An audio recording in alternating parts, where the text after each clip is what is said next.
So I'm Stuart Edwards. I'm the strategy lead for Access to Work, which is our flagship scheme to get to support disabled people who have a job start or who are in work and need some support beyond reasonable adjustment to help them retain work. So that's where Access to Work comes in. We are very keen to make sure more people have heard of this quite transformative, really flexible and quite unique scheme.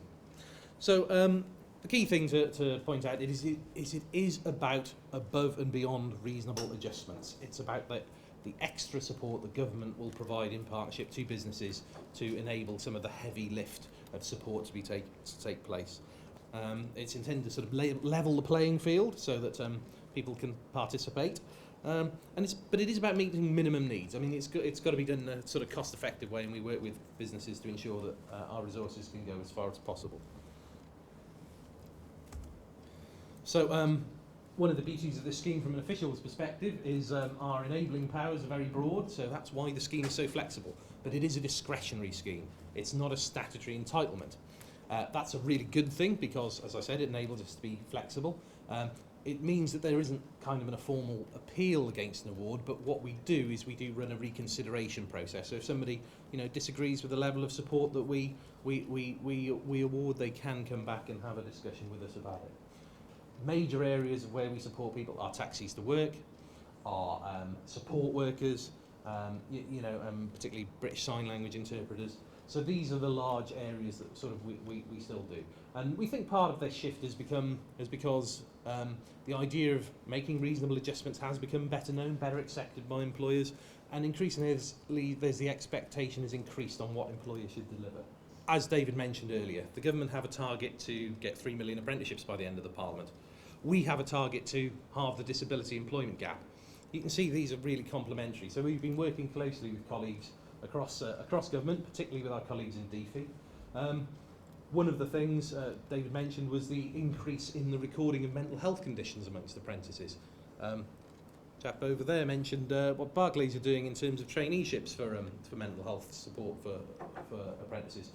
We think this is an area that hasn't had as much attention as it could have in the past. So we have worked with colleagues in Department for Education to build on the mental health support service that we currently offer in Access to Work to provide mental health support at work, which is delivered by Remploy, to specifically tailor this for apprentices. So we can deliver support up to £41,000 per person per year.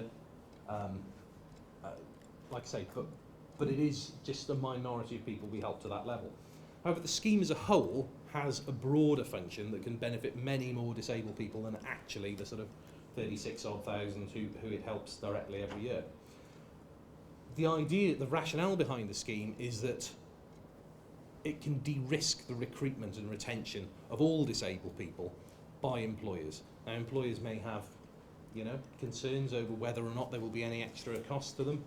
Access to Work enables somebody at an interview to say, there is this government scheme, it can provide this, and when people come to us, in a proportion of cases, about 20% of the assessments we do, we don't actually make a further award. We send somebody out, an assessor does the workplace assessment, has a conversation with the employer, and works solutions that are sustainable solutions that mean a further grant award isn't needed. But that person has got the job on the strength of the kind of Access to Work scheme existing. So, like I say, it can have a far broader reach than the numbers it actually directly helps. I mentioned that the government has a commitment to halve the disability gap. We think that about 25,000 people by the end of the Parliament, which would take us to over 60,000, is probably a reasonable level that we will reach. But to do that, we do need to go out and enlist your help to identify people who could benefit and to let them know the range of supports that are available, which are quite flexible. As I said, everything from travel to support workers to interpreters to items of equipment. We've also just it's only the second service that has gone online for DWP, but we felt that it was a very important thing for us to get online because many of our people want to access it in a flexible way. So since September, we've had a digital service. The helpful thing about that is that not only is it better for people who apply, they can apply in about 20 minutes, They can apply at the time that suits them, and we have people applying in the middle of the night. You know, instead of it being a 45-minute callback waiting for our advisors to ring, we have that data and can make a decision much more quickly. So that's our new online pages on gov.uk, so obviously the links will be posted online.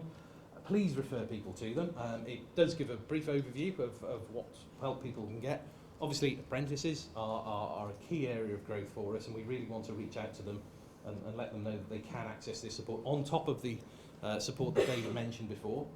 So there is a really significant package that could be available to them. And of course, they can apply online. It is individual led, but of course, if people want to work, do this in conjunction with their employers, we're happy for them to do so. We have a large employer team for those employers who are either large employers and have HR contacts, or are looking to put a significant number of people through the scheme together.